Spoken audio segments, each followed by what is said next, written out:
We've got with us HDFC CEO and Vice Chairman Keki Mistry. Thanks so much, Mr. Mistry, for being with us today on ET. Now, let's start off then with looking at your spreads this time around. Now, there has been an improvement and your margins as well have seen an uptick. So run us through what exactly is the outlook on both the margins as well as your spreads.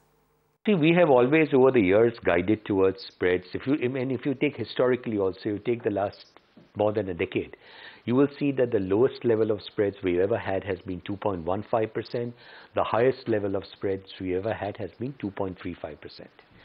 And most of these last 10 years or 15 years, the real spread has been between 2.2 and 2.3%. So it's rarely gone below 2.2 and rarely gone above 2.35. So we continue to believe that with a medium-term view, spreads should remain broadly in that kind of a range.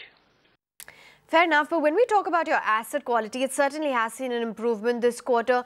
Do you think that you can maintain your asset quality? And what is the status of the one account that had gone sour a couple of quarters back in the non-individual portfolio?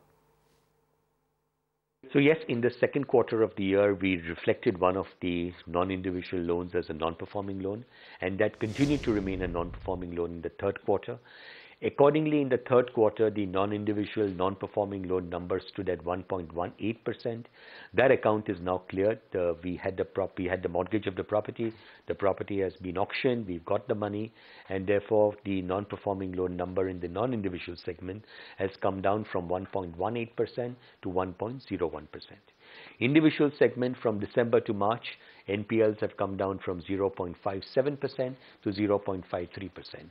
And the gross non-performing loan number of 0.69% is actually the lowest non-performing loan number we've had in history.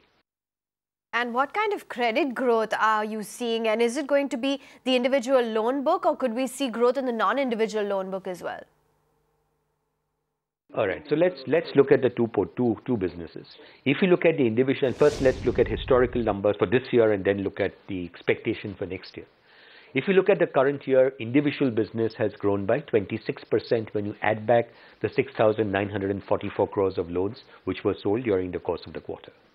Non-individual business, however, has grown by only 9%.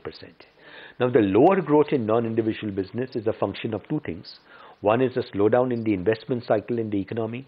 So if people are not investing, if companies are not investing in new projects, then obviously the demand for real estate is also going to be lower. That is one reason.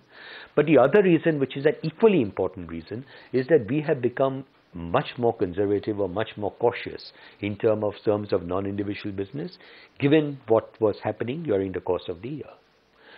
My belief is that once we have a stable government at the center post-elections, then the investment cycle hopefully will start picking up. And in my view, that is the single biggest and the single most important thing that needs to happen after the elections. So once the investment cycle starts picking up, the demand for real estate, commercial real estate or real estate for office use, that demand increases. And therefore, the non-individual business can show a much faster growth in the current year than what we have seen in the last 2 years. Individual business, we continue to believe that the growth would be pre-sale in the range of 18 to 20%. We've always guided towards that. We've said that if you take a 3-year, 5-year view, we would believe that growth would be in the 18-20% range pre-sale, and we would continue to believe that that kind of growth is something we would see. And what are the unrealized gains on your listed and unlisted investments? If you look at the listed investments, there is a transparent stock market valuation that we can look at. So based on that stock market valuation, the unrealized gain on our listed investments, post-tax, there is no tax payable on these investments, on 31st of March stood at 38,213 crores of rupees. So we are talking of amount in excess of $6 billion. If you look at the unlisted investments, you can have different people having a different view. Our belief is that the unrealized gain on those investments would be in the region of around 22 to 24,000 crores. But that is a number we don't really talk about, because we cannot really scientifically put down a number, because there is no stock market valuation that we can look at.